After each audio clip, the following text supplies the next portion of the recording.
Anyway, well, let me begin with this particular tune. I'll sing a few the lyrics of this song, and then I'll play the gum roof in between. So here we go with Satchmo's song called What a Wonderful World.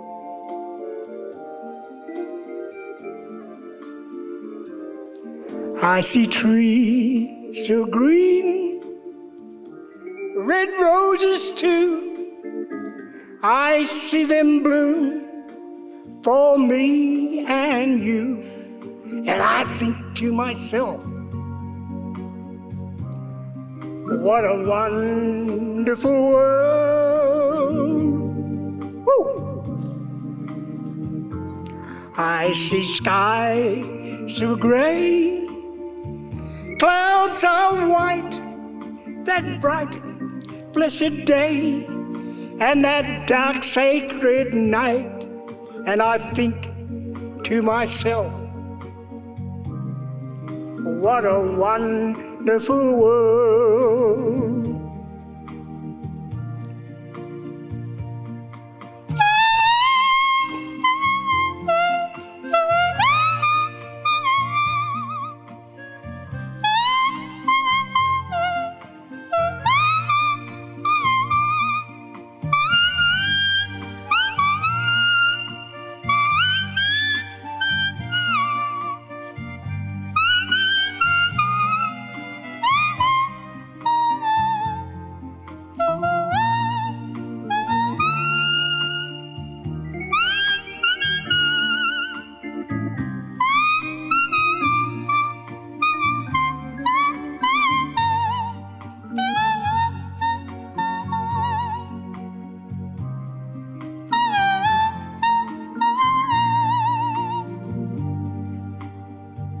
Yeah!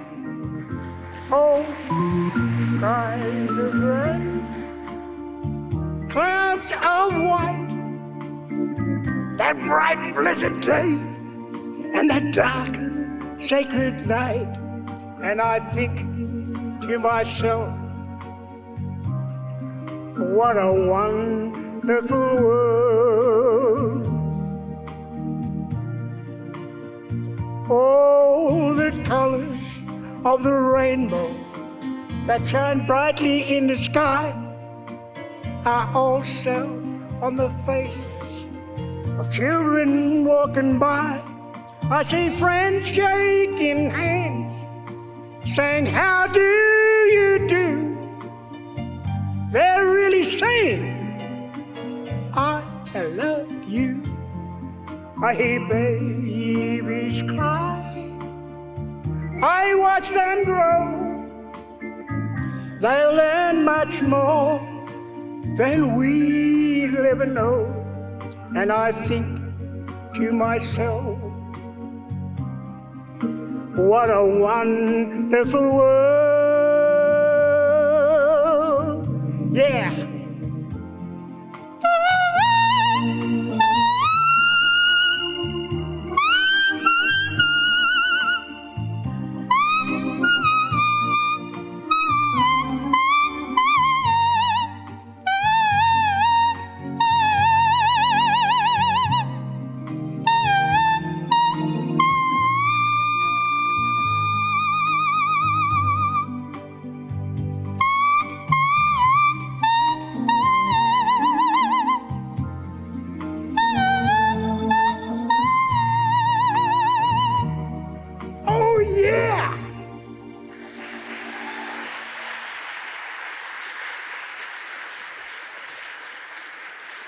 Thank you.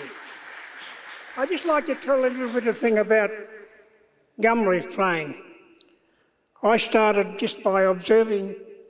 It was my granduncle, whom at the time I didn't know he was a member of the roving gum reef bands for 20 years before I was born.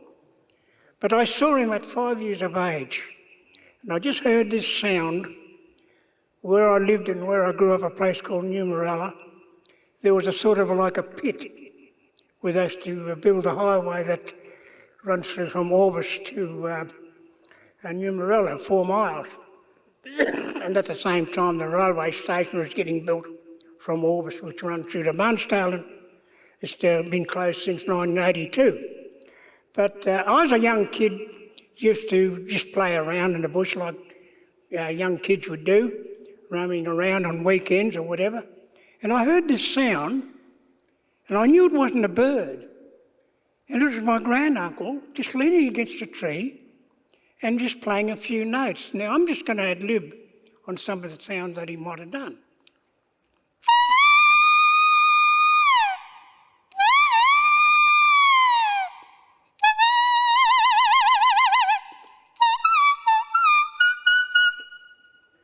That's just ad-libbing, but he made a sound that just fascinated me. Right then, there and then I was standing, of course, in the bush, there was plenty of gum leaves. I didn't know what tree it was. I went back years later, but it's all changed, the whole landscape's changed. But the particular leaf, it was a eucalyptus tree, and I proverbially think that was the tree type of leaf that I made the sound on. And it just gave me the passion, that inspiration gets me from even today, the passion that I love about gum leaf playing. Okay, let's move along a bit. By the time I was in my teens, I was playing gum leaf because we had a very progressive musical family. We had an old piano. My mum used to play and my auntie, and then by the time I was 9, I entered what they call the amateur hour contest. If anybody remembers the Terry Deer amateur hour they used to have on radio back in the 50s and the middle 50s especially. And I can remember listening to that with a station, at them days there was no TV of course. And Orbost itself, the township, they put on what they called at the Mechanics Hall, an amateur contest between the various artists that were competing against. I came second. And the particular song that I did play, this gave a little bit of, my auntie used to play the piano, and the influence of music at that time in my age was mostly a lot of war songs. So I'll just give a little sort of a free type of musical item that I played at that time to come second at the amateur.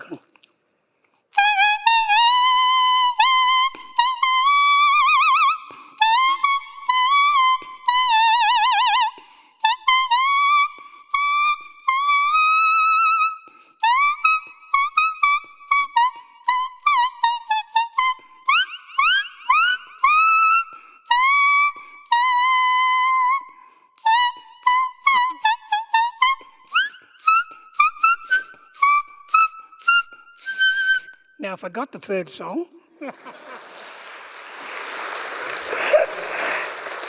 But I did record that during my time. I met a great mentor in the middle 80s, and she opened up a whole new historical thing about gum leaf playing. She did a thesis, and she had 30 of her she was an ex-musicologist from Monash University. Her name was Professor Ryan. She lives in the south coast of Eden at this time, still my mentor today. And she wrote this book on about the provenance of Aboriginal gum leaf playing. Now, gum leaf playing between the 1920s and the 1940s, of course there were more European people than Aboriginal people. And she found a lot of records, written records and a bit of music about gum leaf playing. But as we know, Aboriginal people didn't have the written word. It was all verbal, and everything was done in ceremony and handed down for thousands of years. And I think that's a better way than what we read on paper today would teach us a thing. Because look at the youth today that haven't got the nucleus of the family. We had it. We had it together. Thousands of years. But anyway, she never found no written evidence. We found a lot of verbal evidence. And then let me move on a little bit more further. 2007, there was a Channel 7 put on the first ever Australia Got Talent. They got in touch with me. I said, yeah. They said, yeah, you'd be a real highlight because we're looking for Australian talent. Of course, after the 3 playoffs, I was left standing with me and a young girl called Bonnie Anderson. And we were doing the playoff together to see who was going to win the grand final. Actually, I did win it, but I declined it because I said to the Channel 7, I said, look, I said, what's this contract that I've got to sign before I collect the 250 grand or whatever, the price? Oh, they said, look, we don't own the rights to the show. We own the name, Australia Got Talent, but we don't own the rights to the way the show has been produced and how we put it to the people. Oh. I said, who owns that? Is Sony Records. So they wanted me to do 14 CDs. I declined. Of course, I passed it on to young Bonnie. I won't go into any legality of the things, or litigation against me, but it cost her millions of dollars which she had to pay back. And most performers ever since then have always got this contractual agreement with Sony Records. Now, Sony Records is a big company. And they wanted me to do 14 CDs at my own expense. And if they were approval for airplay or for the public, they'd approve that, and then I could get the money and pay them back. But it would have cost me around about $5 million to do the 14 CDs, and I didn't have that sort of money, a little backstreet kid like I am. So anyway, the interesting part about it is that it attracted worldwide attention. The greatest thing that came across was this guy from Southwest China.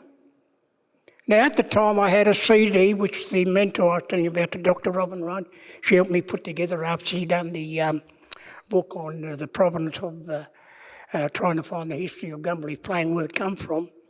And I put a little CD called How to Play the Gumleaf by Herb Patton. That went worldwide. I had 9,000 copies.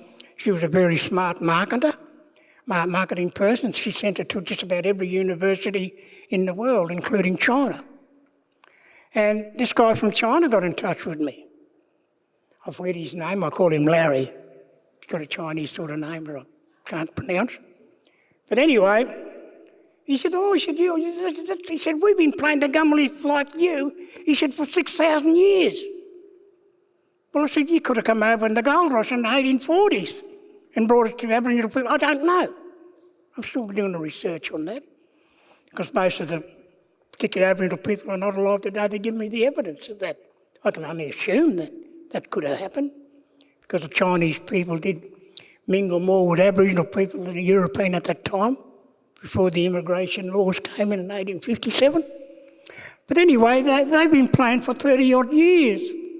Gumleaf Festival, 10-piece band, 50, and I'm still in liaison with him today.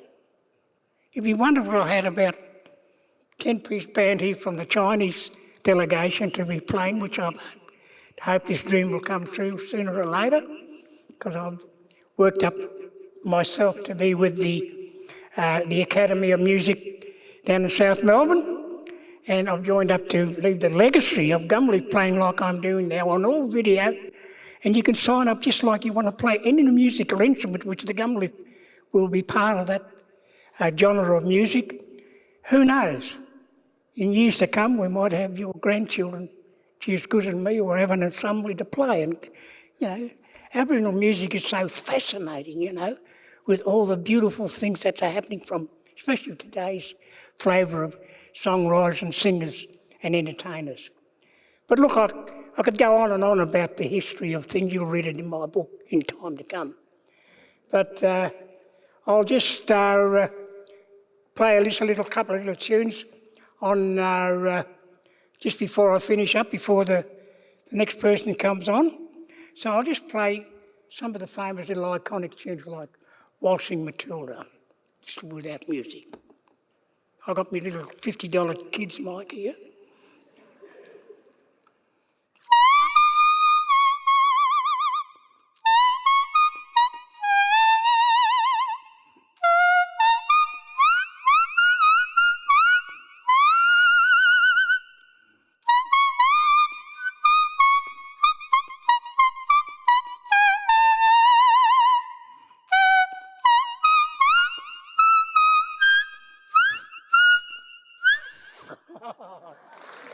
Thank you. Thank you very much.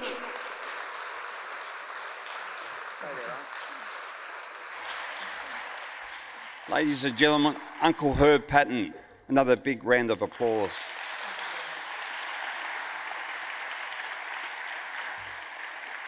I call Uncle because that's an Aboriginal term of endearment for someone of his stature in the community. He is in fact very much an icon of the city here in Melbourne, Naarm, and very much a cornerstone of our community. But I also call him Uncle because you are my uncle. You're just really now, boy. And Uncle's late wife, Auntie Bunter, was very special to all of us in the community here. And you remember, Uncle, that when I got my PhD, she crafted a stole for me, and that's always really beautiful. Yep. You and her were a powerhouse across the community. You always went to vulnerable places. Function, yes. Yeah. 6 years she's been passed away, but the moment of her memory and everything will always be with me. And Aunt was like a lot of my aunties that was plucked up from Friendly Hand Mission and dropped in Fitzroy, and so lots of love to both of you and the memories that you bring. Uncle Herb, thank you so much for tonight. The theme tonight is Dare to Hope. I've got to make sure it didn't change. But Dare to Hope is something that you've always instilled in all of us and across the community. So won't you join me in giving Uncle Herb another big hand? Thank you. Thank you very much. You can always tell an elder. A couple of weeks ago I was at Clothing the Gap, which is not a free commercial, but Clothing the Gap in Sydney Road, Brunswick, and Uncle was in there. A whole lot of school kids came in, and before you knew it, Uncle was playing the gum leaf, and those kids just flocked to him like bees to honey. So you always know a genuine elder by the amount of young people that hang around. So Uncle Herb, thank you very much. We on a very cold Tuesday evening, thank you for coming out. We're in beautiful downtown Naarm on the edge of the Birrarong Maar, and the Birrarong being the Yarra River, and here at the edge, it's a very special place. And so we want to start the evening off proper way. And can I invite Daniel to do a welcome to country on behalf of the Wurundjeri people and in their language, Woiwurrung. So thank you, brother.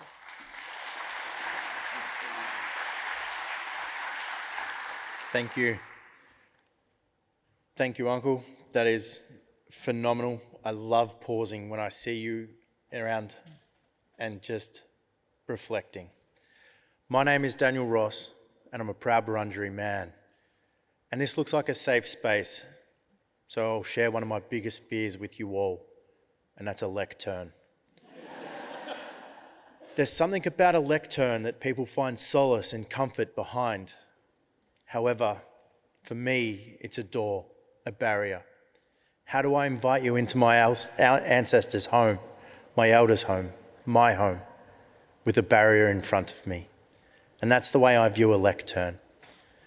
I want to take this opportunity to pay respects to all of you, to your elders, to elders from all nations, and to my elders also.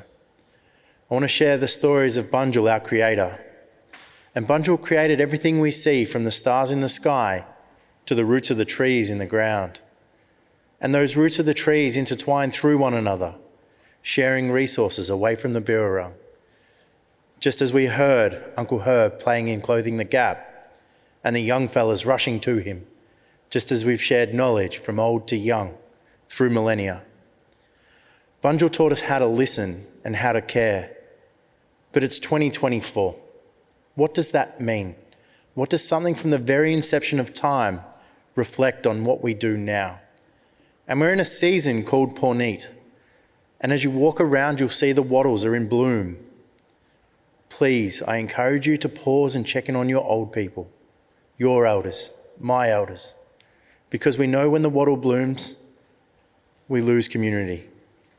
2 years ago was Uncle Jack and Uncle Archie. Last year, I had to visit my own mum. But there's a flip side to Porneet. We see yam daisies coming to flower, tadpoles in ponds, those fresh new exciting beginnings everywhere we look.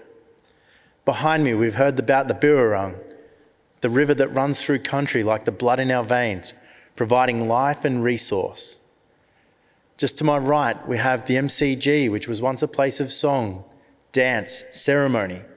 We would come together with our neighbours, the Bunurong to the south, Wadawurrung to the southwest, Dja Dja Wurrung to the northwest, Tanarong to the north, and Gunai Kurnai to the east. Tandarum.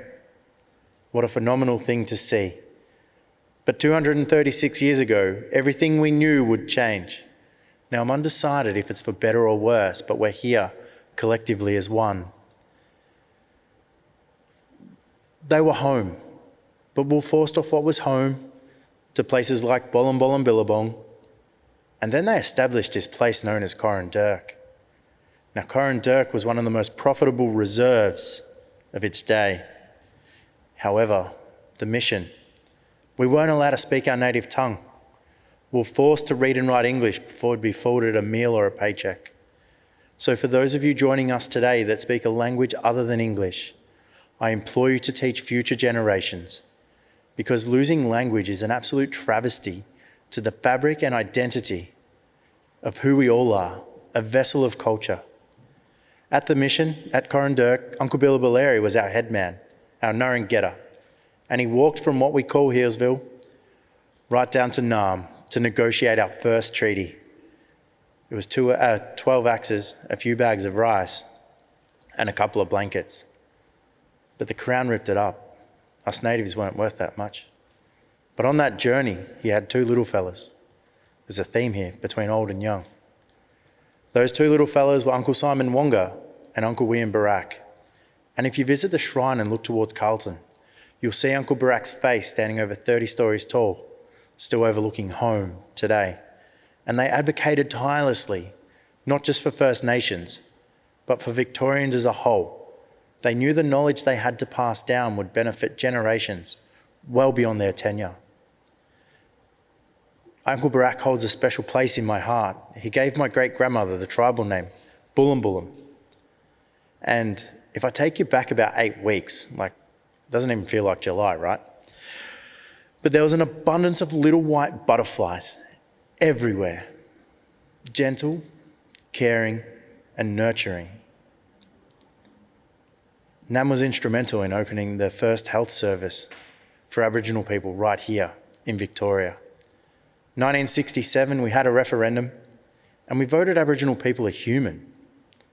What a strange concept, considering we've had the responsibility to care and nurture for community, for country, since the very beginning of time. Then there's my story. I turned 21 last week, okay? But my first day of school, I wanted to share the stories of Bunjil, our creator, Wah the crow, who would bring us fire, Wallert the possum, who would grow with us. Except my first day of school was traumatic. I was told I wasn't Aboriginal because I was fair-skinned, because I was white. I went home broken. I cried. I never wanted to go back to school.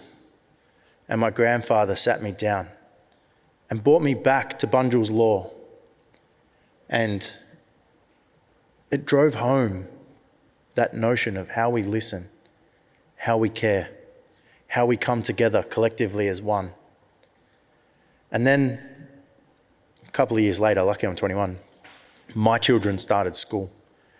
And that fear when my son first started school of what is he going to endure was horrible. But to see a young 5-year-old start school in 2020 and be proud of his identity and who he was and his ancestors and be able to share that story was humbling. And then a couple of years ago, we had this, or not even a couple of years ago, we had another referendum. And I shared with my young children these stories that I'd heard of my uncles and aunties and my grandparents being used as political footballs. And the day after that referendum, I had to do a welcome for Channel 7. And I spoke of that. I had a dream, I hoped, that I would never have to live through being a political football, yet I've had to explain to my children what that means now. And I hope, for me, in tonight's theme, that Aboriginal people can thrive and not just survive and be political objects. I want to pay respects to my elders past and present. Woman Jika Wurundjeri Bulak, Yemen Gundibek. In the Woiwurrung language, I just said, welcome to the traditional lands of the Wurundjeri people. Our traditional lands go west to the Werribee River, north to the Great Divide, east to Mount Borbor, and south to Mordialloc Creek. Nungodjin, thank you.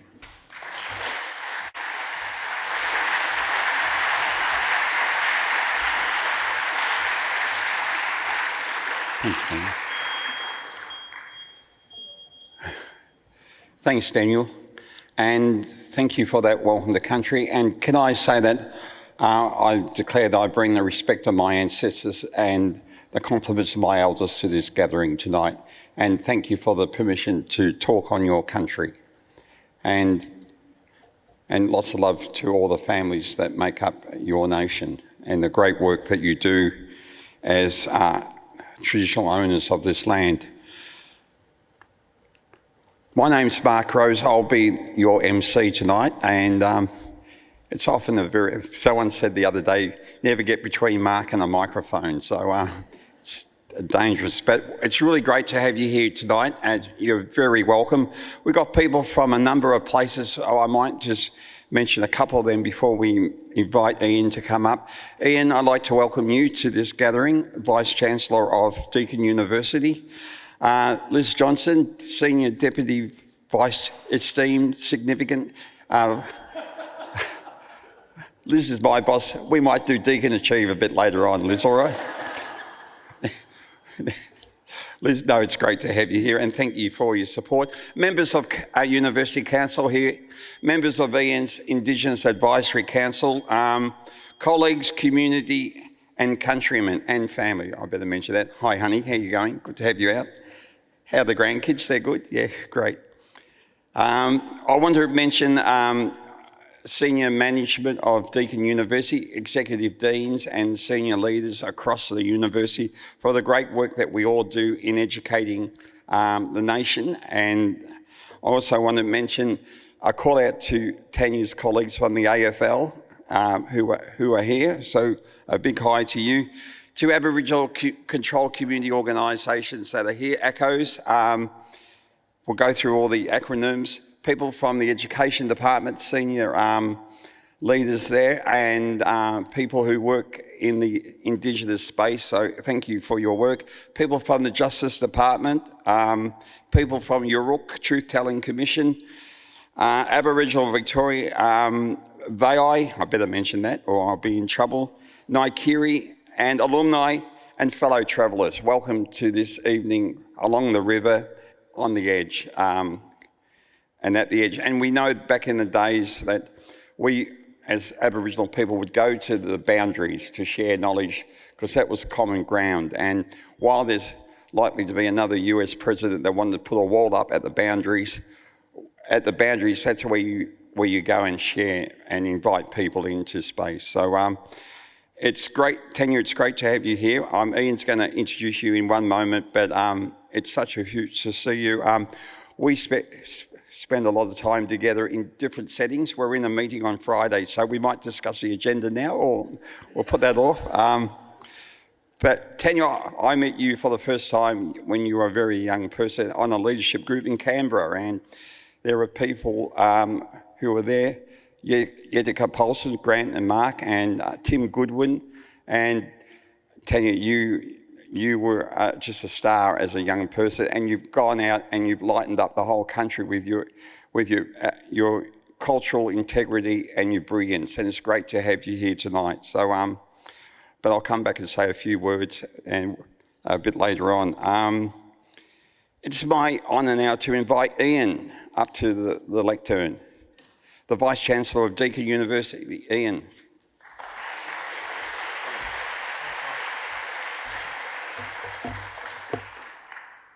Thank you very much indeed, Mark. And just to be slightly light-hearted, there's only one thing worse than putting Mark in front of a microphone, and that's following Mark in front of a microphone. Tanya, thank you so much for joining us this evening and speaking.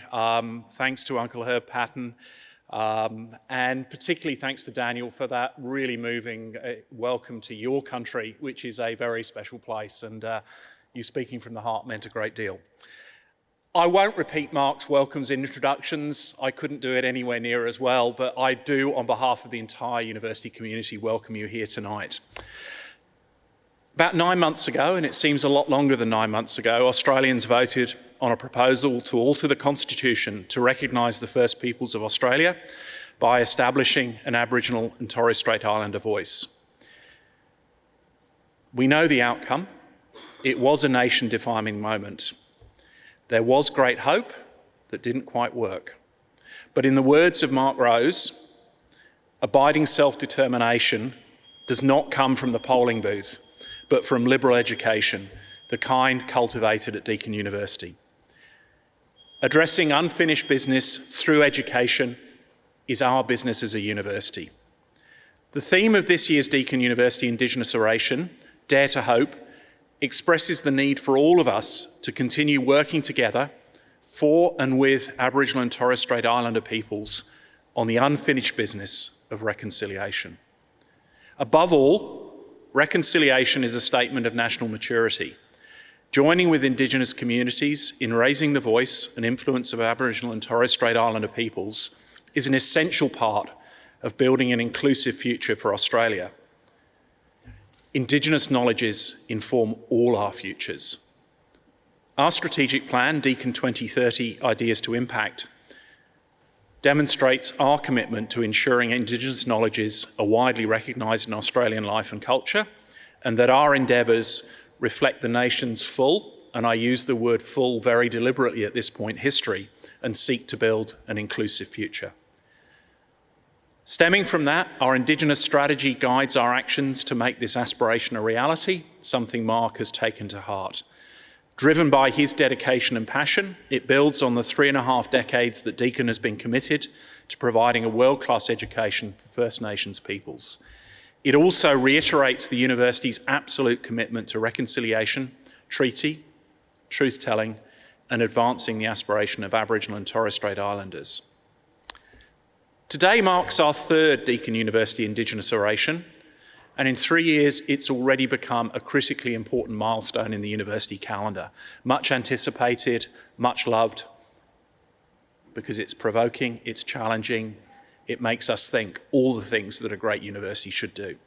It was established to promote and celebrate First Nations perspectives and issues. The oration is a manifestation of our pledge to stand in solidarity and amplify voices that historically have been silenced. Our third oration, Dare to Hope, will be delivered by Indigenous Australian social activist and business executive Tanya Hosch.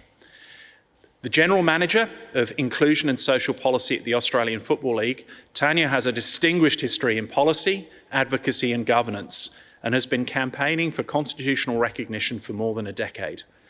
Her AFL portfolios include Aboriginal and Torres Strait Islander issues, and she's tasked with the implementation of the AFL's Indigenous strategy, advising the AFL National Aboriginal and Torres Strait Islander Advisory Council, and maintaining the respect and responsibility policy. Before joining the AFL in 2016 as the first Indigenous person and second woman in its executive ranks, Tanya was the joint campaign director of the Recognise movement for constitutional recognition, and her address to the National Press Club in 2013 was instrumental in raising public awareness of the issue. She was a member of the Referendum Council that led the process and the final recommendation, resulting in the Statement from the Heart in May 2017. And she was subsequently announced as the South Australian of the Year in 2021. Tanya has held advocacy and consulting roles in public sector organisations, including the Council for Aboriginal Reconciliation. She helped create the National Congress of Australia's First Peoples and was Foundation Director of the Australian Indigenous Leadership Centre and the Australian Indigenous Governance Institute. This evening she will reflect on the referendum loss and ask if hope is worth still holding on to. What role can hope play in change? And are we ready to embrace hope again? Please join me in welcoming Tanya to deliver the 2024 Indigenous Oration. Thank you.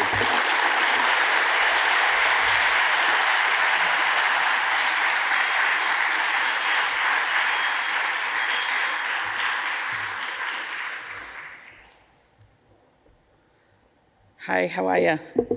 So guess what?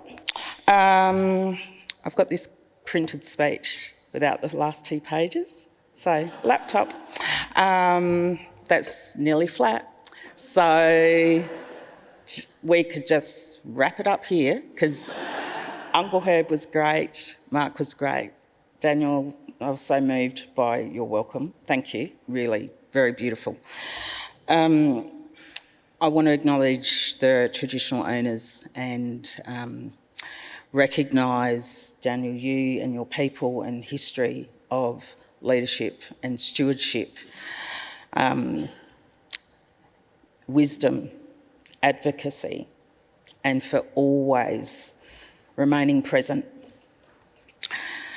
We all benefit from your people and the legacy, wherever we are in Australia. And in saying that, I also acknowledge that you are yet to be fully recognised on your own country in all the ways that you should be. And I'm sorry for that.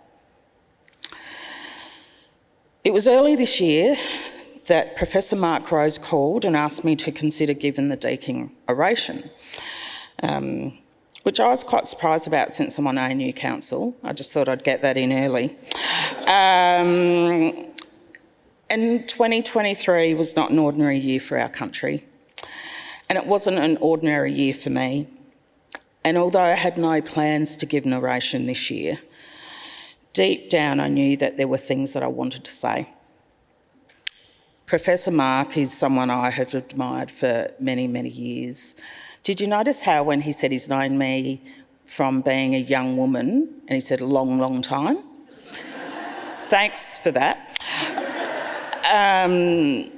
But I have enormous respect for you, Mark, for your leadership and for your knowledge and the principled manner in which you apply those things.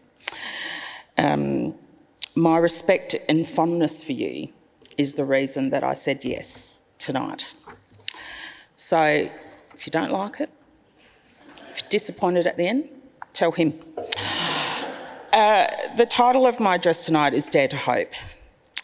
My choice of this theme relates to the fact that my need for hope has become more and more acute and more than ever in the past few years. Hope is an aspiration, but hope can also serve as an inspiration. Although the failed referendum was a distinct reminder that there is no substitution for rights, hope, in my mind and in my heart, still has a place. And that belief is what I want to speak about this evening. In 2020, the year that turned all our worlds inside out, I was also diagnosed with a rare disease. The diagnosis was as much as a shock as was the treatment. I immediately had to stop walking. I had to stop weight bearing on my right foot.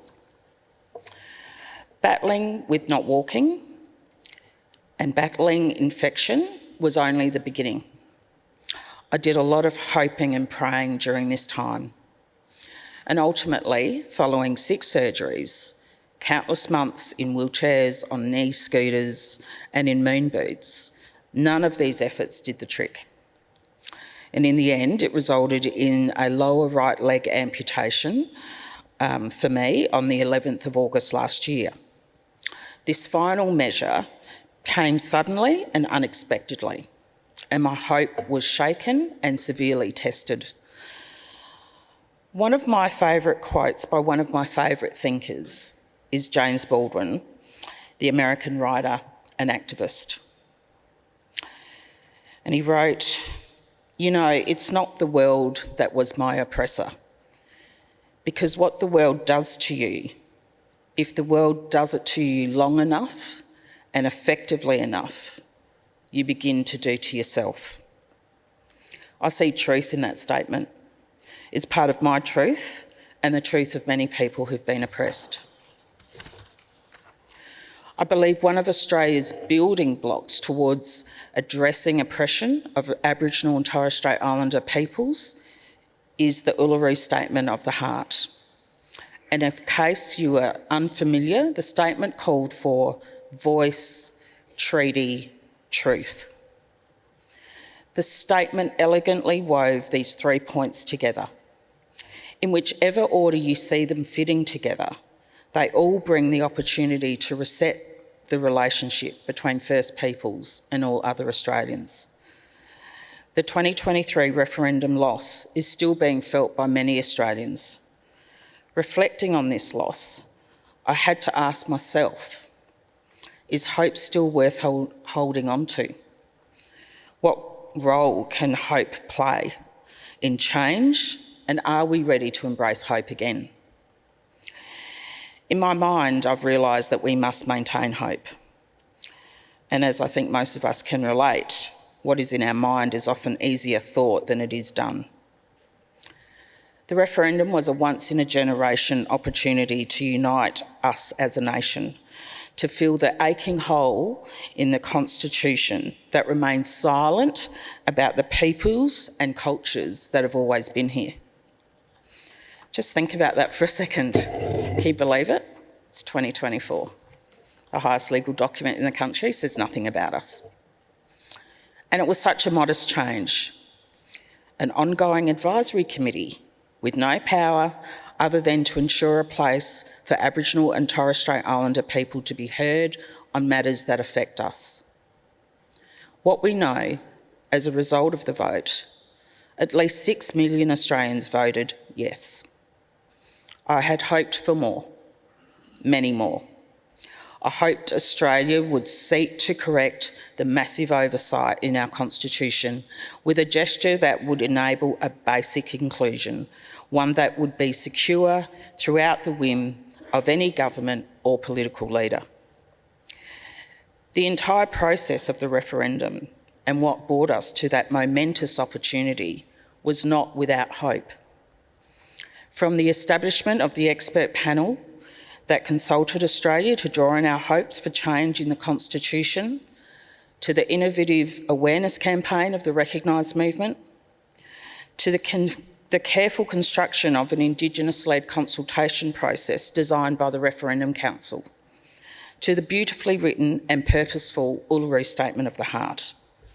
None of this was done in the absence of hope. Let us be clear though, it was not hope without work, it was not hope without rigour, but hope was still present. I was once asked by a fleeting tourist in support of Indigenous people, do you still feel that change is possible? Will anything ever improve? My answer was yes, I must think that. Otherwise, there's no reason to try, and I would give up. This is not to say that there are days where I feel that giving up is an option that I have willfully just overlooked, but are yearning for deeply. I do have those days. But deep inside, I know that if those before us had denied their hope, I'm not standing here today. I'm also not here if leaders and communities of the past and the present didn't stand up in the face of staunch opposition of their rights, and our rights collectively speaking. People without whom we would have less tools and less force to assert our rights today. On the basis of all the work that has gone before and all the work underfoot now, such as the great strides being made in Victoria on treaty and truth-telling, and the state government legislated First Nations voice in my own home state of South Australia, I do not have the right to give up and forego hope. And more than that, we have a collective responsibility to support these efforts and believe in the capability of Aboriginal and Torres Strait Islander peoples to lead us into a better place, for our communities, for our families, but also for the benefit of the entire nation. We have to suspend our disbelief that change is possible, and we need to support our leaders better. Leadership is lonely, often unkind and often taken for granted. We need to let our community leaders know that they are valued and respected. We must offer love and support to help fill the tank when leaders are running low or close to empty. I acknowledge all Aboriginal and Torres Strait Islanders in the room tonight and thank you for coming. I guess, hopefully, that this would be worth your time. And I also acknowledge all Aboriginal and Torres Strait Islander leaders and academics in our educational institutions and thank them for delivering knowledge, education and hope to all those who wish to make our country better for all. I'm deeply thankful because I know that you do it in an imperfect system and in imperfect institutions. I know it comes with personal and cultural sacrifice. Our nation owes all educators, especially our Indigenous educators, a great debt. I fully acknowledge that hope alone, as a passive sentiment, does little to deliver change. But I have seen hope help rise people up to set a vision for us to follow, to know what we must do to make positive change. And this is what the Uluru Statement of the Heart delivered, a hopeful vision. William Cooper did more than hope. He walked, he spoke, he led. Lowitja O'Donoghue, who will always be very dear to my heart, strident in her belief of what her people deserved, refusing to accept the status quo. Her hope resulted in change at a time of almost unprecedented progress for First Peoples. The Royal Commissioners into Aboriginal Deaths in Custody ensured that the exposure of hidden truths of injustice in the extreme would occur. They did not do that without the work, with hope that there would be real and lasting responses to the systemic loss of lives in custody that is still happening today. Eddie Koiki Mabo and his steely determination made Indigenous people hopeful by ensuring the legal myth of terra nullius was overturned. And it will take hope now, in this time when women and children, particularly Indigenous women and children, are being murdered and harmed in record numbers. It will take hope and determination and truth to see the delivery of systemic change to increase community safety. Lives are being lost. Let's support the women, particularly the Indigenous women who are seeking to be heard in a landscape that seemingly seeks to value our lives less. Let's invest in their self-belief and hope so that they may continue to be strong, resilient and uncompromising. Anyone who knows me well is unlikely to characterise me as a glass half full kind of person. I'm not. I never have been. But nor do I consider myself negative. I like to think of myself as a pragmatist who seeks to make change in policy at the same time as challenging the structures of power and privilege. I'm in a privileged position in many ways, and I see it as my responsibility to use that privilege to seek to understand power in order to challenge it and to create sustainable change towards equity for all. Earlier this year, I was speaking on a panel about women and our bodies at the Sydney Opera House. I was asked a question about the loss referendum. How did it make me feel? I didn't know what my answer to that question was. I had not at that point found the words, but then I heard myself saying, last year I had my lower right leg amputated and we lost the referendum that I, in various ways, had worked towards and felt I carried with deep hope for over past 12 years. I still don't know what I'm grieving more, the loss of my leg or what our country lost when we lost the referendum. And that remains my answer in July 2024. What I do know, though, that I will not be defined by this loss. I have a prosthetic leg and I have hope. The hope is mine, and I have determined it will not be taken from me, not by the challenge ahead, nor the challenges we sit with now. I urge us all to consider what we hope for. What is it that we hope for our nation to become? To hold dear the moments when we see people doing extraordinary things to make our country better, fairer and complete. To enable that to fill our hope tank. To enable our hope to inspire action for change. To remember that without hope, the belief that powerful change for the good is possible, but rarely comes.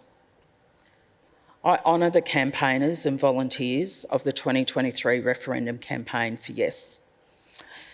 I honour their strength, their courage, their hope and their belief and heartfelt commitment.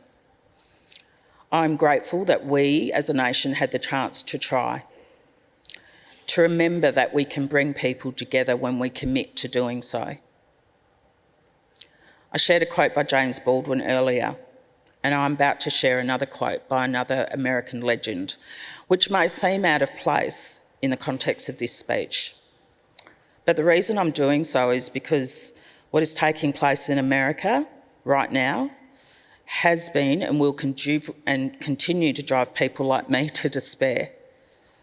It is right now challenging my hope. If you only relied on the media for recall, what is happening right now in America is so dominant, it feels like all our political leaders are on a break.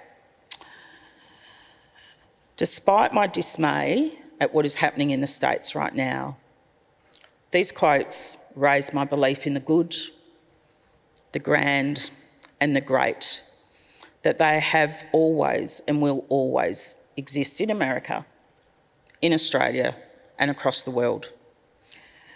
It helps hold me in hope to remember their voices and reflections. So I'd like to conclude with another favourite quote, this time by American writer and poet Maya Angelou. My wish for you is that you continue to be who and how you are, to astonish a mean world with your acts of kindness. Thank you.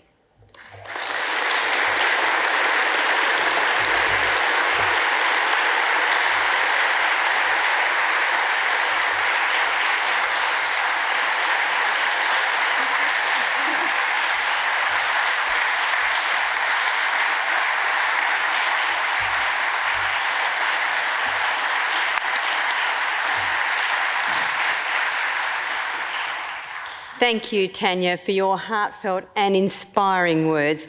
As you say, we have never needed hope more. You have reminded us that we must embrace the full history of Australia in its good and bad, its cruelty and bravery, its goals and its lived experience.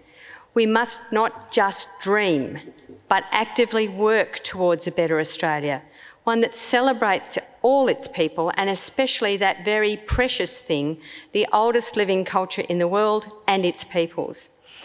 I was lucky enough to grow up on Gunditjmara country in Western Victoria.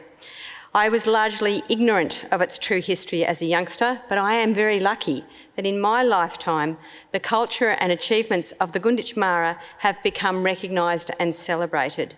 The marvellous engineering feat that is the Budjbim landscape is rightly a World Heritage Site. I am lucky that the Gunditjmara were willing to share their knowledges and to teach us about country. We need to do so much more. We know that the coming of white people to Australia was a disaster for First Nations. We know that Australia has cruelly dispossessed and undermined First Nations, and we know that First Nations people do not have the same outcomes as other Australians. We know these things, and we must put it right for all our sakes. As Tanya has described, the Voice referendum was the culmination of decades of work. Over the last weekend, I listened to the press club address given by you and Jason Glanville on the 12th of February 2013. It was the start of the recognition journey, and that session, when I listened to it, was full of optimism, almost impatience to get recognition into the Australian Constitution.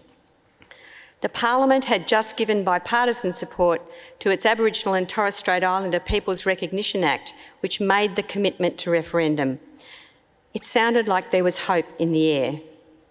Over a decade later, as we all know, and as Tanya has described, the bipartisan support broke down. Despite that hard work and the commitment of many, many fine leaders, the Voice referendum failed. In the aftermath, the media reported that the majority of Australians did support recognition and action, just not in that format. Personally, I was devastated. How could Australia fail to get this right? But in the week after the referendum, I learnt new things. I learnt that well over 6 million Australians did vote for the Voice, as you said, Tanya. Lots of people felt like me. I learnt more about the incredible generosity of my Indigenous friends and colleagues who spent time comforting us on the loss of the referendum, which is a very strange thing. I learnt that when you get knocked down, it is even more important to get back up and find the way forward with hope, with friends, with allies. Tanya, you have shown us the way forward. I join you in daring to hope, and I look forward to the work together. Thank you.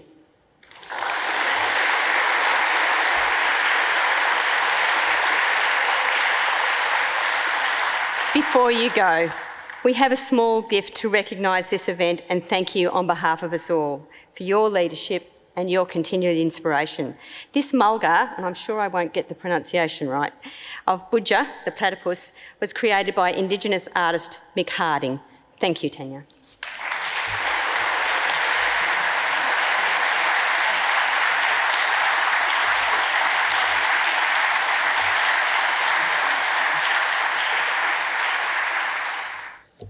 Tanya Hosch, thank you so much for that oration.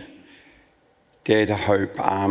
As I said, I won't quantify how long we've known each other, but because I did once and I almost got away with it. But thank you so much for that compelling presentation. I love where you said that you were a pragmatist, that, you know, you're not necessarily a cup half full, but you've always been that, but you've always been determined and willing to win. And the work you've done is immense over the years. I was doing a bit of research. Academics do that, you know that. The song, More Than a Game, came to mind, which was written by Shane Downing, and it was the theme song for Channel 9 footy show. But, you know, footy has been more than a game, and I don't know what team you barrack for, but oh my God, okay. I wish we had known that when we just But in the AFL, you have dealt with some incredible issues along the way. It's like a lot of Indigenous work, it's eggshells on quicksand, and it's great to have you there as a steady pair of hands and holding the line and, you know, taking it for another place. In Uncle Herb's day, that there was 3 ways to get off the mish. It was to go to war, to box, or to play AFL. And the pathway that you have led our people through, whether it's Gavin, you know, lifting up the shirt to show the colour of his skin, or you, Dilly, when Adam Goods was so poorly treated and you know, defended the blackfellas inside football. So thank you for that work. But you've done some incredible things, many incredible things. We follow your career. The Recognise campaign. Now, you did the impossible in that, because you launched the Recognise campaign the day after Dreamtime at the G, and where you came and gave me the hard word that I had to be there the next morning. I'm not really in a fit condition the day after Dreamtime at the G to go anywhere at 6 a.m. in the morning, but you did it. So, and another time, I recall you and Warren Mundine were on Q&A together one night talking as you were and not making any judgment. But I had both of you in my phone. I thought I'd be a bit naughty, so I text Warren a message to say hello to Tanya for me, and he smiled, and I'm sure he did. And I said to Warren, to you, Tanya, tell Warren he owes me money. So the way that you handled that with aplomb was immense. Tanya, the light that shines through you is the light of your ancestors, and you are doing their work without any hesitation. If you want to get a job done, get a strong black woman. You stood on one leg to launch the campaign in South Australia, while 60% of the nation couldn't make a stand at all. So, kudos to you, and again, thank you very much for the work that you do, the inspiration, and the pathway you give us to hope. So, thank you very much. And this week's been a tough week. Winter's really hard here, particularly around NAIDOC. We've had a lot of sorry business, and your speech has lifted our spirit tonight beautifully, so thank you very much. And to conclude the night, Naikiri, we got a couple of Naikiri people, the new director, and Tash, who's been at Naikiri. Both of you are Ike students, Naikiri students. We thought we'd end on the eve of us going to our 50th year. We want to really put a spotlight on Naikiri, and we got one of the great students from Naikiri who's gone and lit his own light across the nation, Mitch Tambo. Welcome.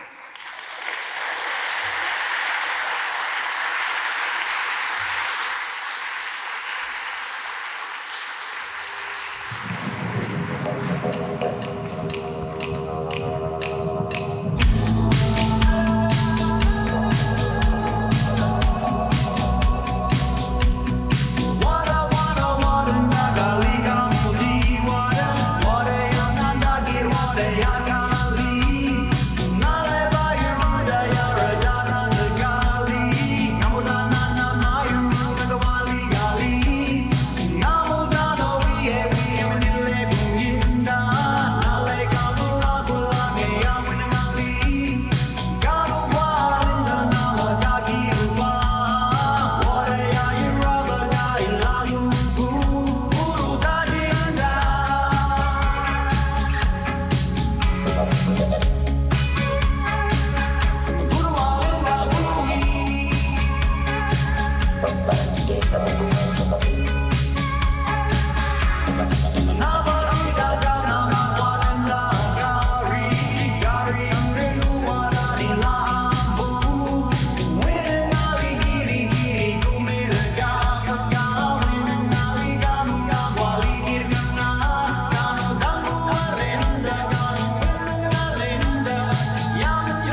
Thank you. Thank you.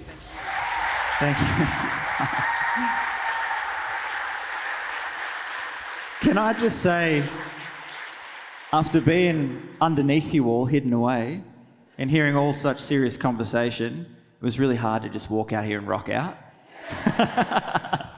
It's like an experience of growth. My name is Mitch Tambo. It's a blessing to be here. Thanks for having me. I'm a proud Gamilarey man with strong connections to the Biripi Worimi peoples, all New South Wales mobs, and I too would like to acknowledge and pay my deepest respects to the Wurundjeri people and all members of the Kulin Nation, and acknowledge them as the first mothers, fathers, doctors, lawkeepers, agriculturalists, and much, much more of this beautiful land, and acknowledge their deep-seated law that's been here since the beginning of creation, that transcends into the Wadumbull, the Milky Way, flows through the Bugeye, the waterways, and Yuligis dances across this beautiful country. It's really a bit of a full circle moment, me being here, because as Uncle said before, I was actually a student many years ago at Ike, and I didn't know if I really wanted to bring it up, but I did get the degree, so that's something to celebrate, I guess. But look, it was really interesting, and I wanted to make mention of it tonight because it's institutions like Ike that give opportunity to blackfellas like myself that never in a million years would ever have gotten to university, ever finished a degree, ever become, quote, an academic. And for me, as a young person growing up in the bush, my story, it's a long one, but I'll make it very quick, and that was of a journey of a boy that got to year 12. One of his mates dies in a car accident. He's getting constantly kicked out of class, not because he's bad, he's just disengaged. Teachers give up, they're not interested. But he finishes year 12, fails to the max, to the point in the bush it was like, if you fail bad enough, you can get a free beer at the pub. And I qualified, but I didn't cash in. And as soon as I finished year 12, I was like, man, I'm going to die here. I've got to get out. So I rang up this other institution in Sydney, Nooragilly, similar sort of setup, and I begged them for a week to give me a shot, to which they, every day were like, man, you're calling again. They said, what are you going to come to uni for? I said, I want to do performing arts. I said, we don't offer that. We offer social work, business, law and medicine in this pre-programs course. And I thought, well, social work sounds pretty simple. So I love social work. I love it. And I begged them for about 5 days, and I rang them on the 5th day, and they said, we'll ring you back. We're going to a meeting over you. And they let me in. They gave me a shot at this 4-week course. And in this course, I fell in love with social work because I could identify with it. The journey that I had already led as a young person, outweighed most adults. And I fell in love with it. And I went from 4 weeks prior, failing year 12, to 4 weeks later, topping my course at a university level and getting into uni. And I moved to the city. The city ate me alive for 4 weeks, and I fled back to the bush. And I thought, I can't put this thing off. So where can I go? So I tried mainstream uni at UNE, and then I come across Ike. And I looked into it and I thought, wow, this seems like this is what I've got to do. So I come here for about maybe a year or two, flew in and out, and I moved to Melbourne to finish it. And as soon as I moved here, not long after, my dad died. And Ike really supported me. They supported me in the sense of allowing me to be a proud cultural man, because at that time I wasn't a singer. I was doing traditional dance and storytelling all over the world. And I was able to ring Ike and my lecturers and go, look, I've been asked to go to Rome to do, to carry our culture and to share our culture. Do you think I can get an extension? Where the mainstream setting's like, well, what? That doesn't make sense. I'm not giving you that.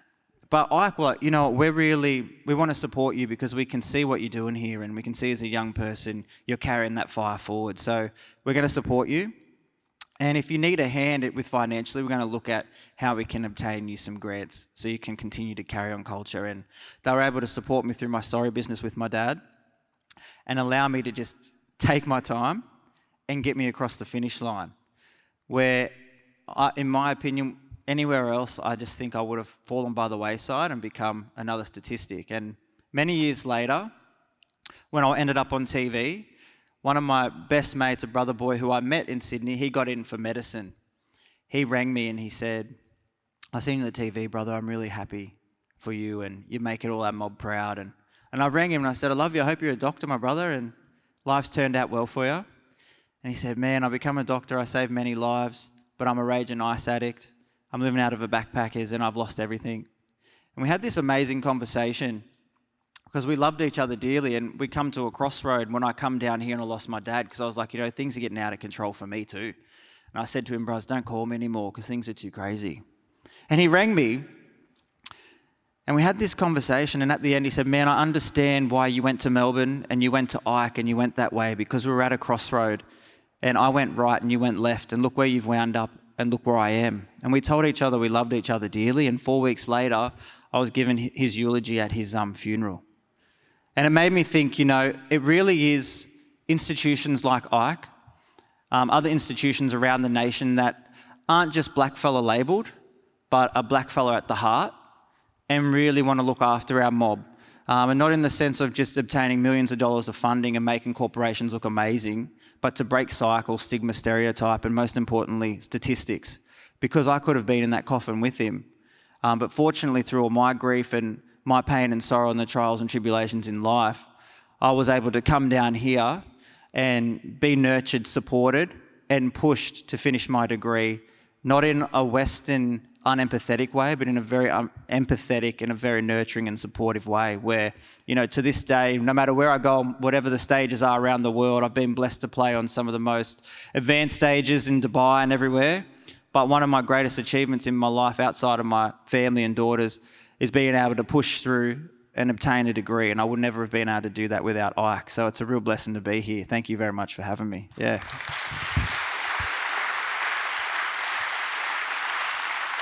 Thank you. So this last song is a song that I'm sure you all heard over the last 12 months. And it's my version of You're the Voice. And I did this version many years before, obviously, the referendum and things. And my message hasn't changed around it. And that is, the sooner we can all come together, love and embrace one another, and really be able to sit and empathise and hear each other's journey, the sooner we can come together, heal all of those statistics that we're overrepresented in, and walk together. And we can't do that alone. We make up like 3% of the country, and we need as many people on board as possible to sit with us, to empathise with us, to grow capacity for us so that we can move forward into a much brighter future, and we don't have to worry about losing our kids to suicide, watching our kids get bullied and incarcerated, worrying, that we can just celebrate and dare to dream and dare to continue to fill our spirits like behind me with hope for a better tomorrow. So this is my version of You're the Voice. Thank you for having me. I'm Mitch Tambo. Take care.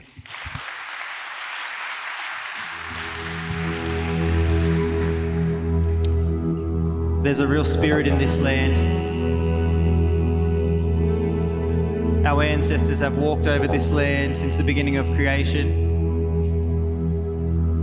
spreading and sharing stories from generation to generation, giving a strong sense of identity, belonging, and knowing. And today those ancestors may be gone in the physical.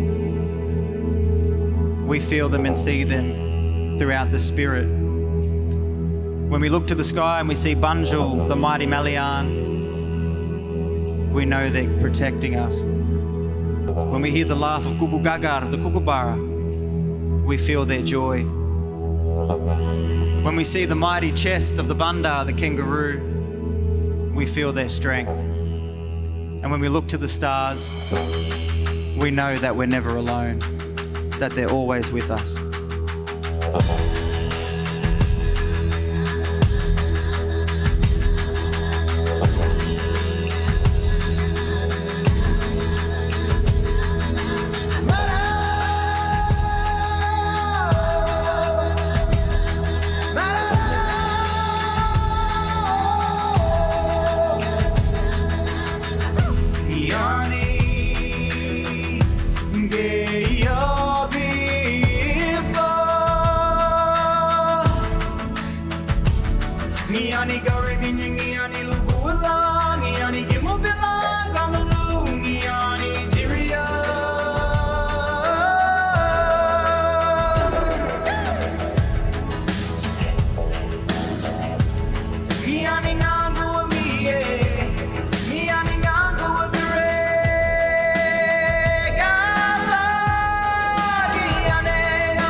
You can sing along if you know it. Come on.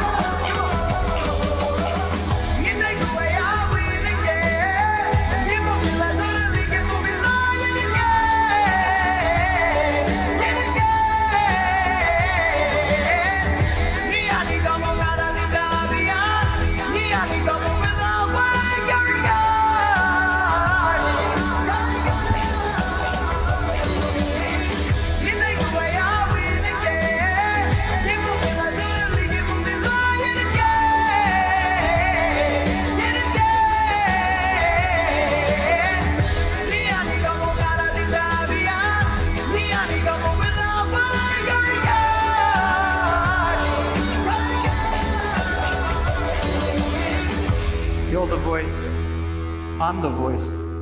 Together let's keep changing, speaking out with love, with integrity, with compassion, with empathy, and with the intent to grow that capacity, not for ourselves, but to nurture and look after the next generation. Thank you for having me. Take care.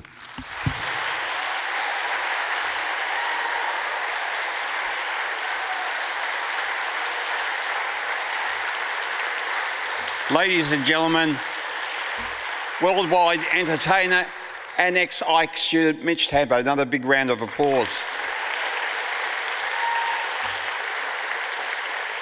We're edging to the end of the night. Daniel, on your country here tonight, we've done what's been done on this riverbank for time immemorial. We've come and we shared knowledge with respect. We shared culture, shared ideas, and we've done it in a respectful way. And at the end, we've sung. We haven't danced yet, but that could come later. So, Daniel, thank you for that. Thank you for coming tonight. Just want to thank the team that put this together, who did a remarkable job. Megan and the whole advancement team, thank you for sticking with this for so long. I want to thank Darcy, who organises my life and gets me out of a whole lot of trouble regularly, but also the team that Darcy works with, Liz, of course, for putting up with my crazy ideas, Siobhan, who's not here at the moment, and we'll send our love to her, and Jenny, thank you for the work that you do in the space, so thank you very much. Ronnie, who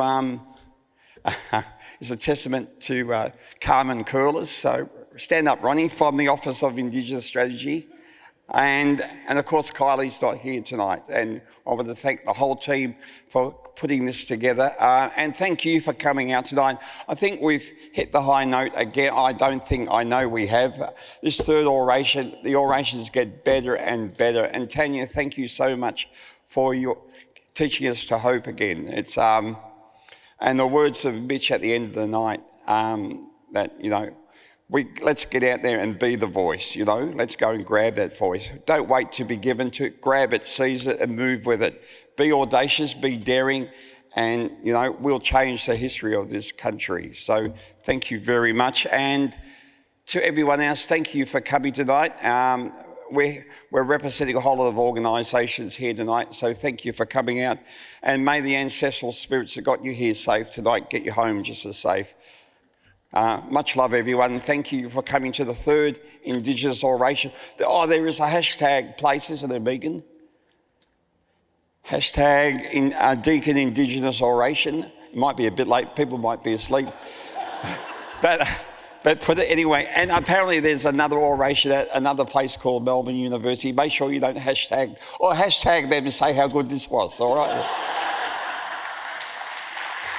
And just as a final note, Tanya, you raised a whole lot of questions in my mind, and questions about culture, questions about hope, questions about being. So thank you so much. I've got one question to leave you. Any chance for final tickets? Thank you, everyone. Safe home, everyone.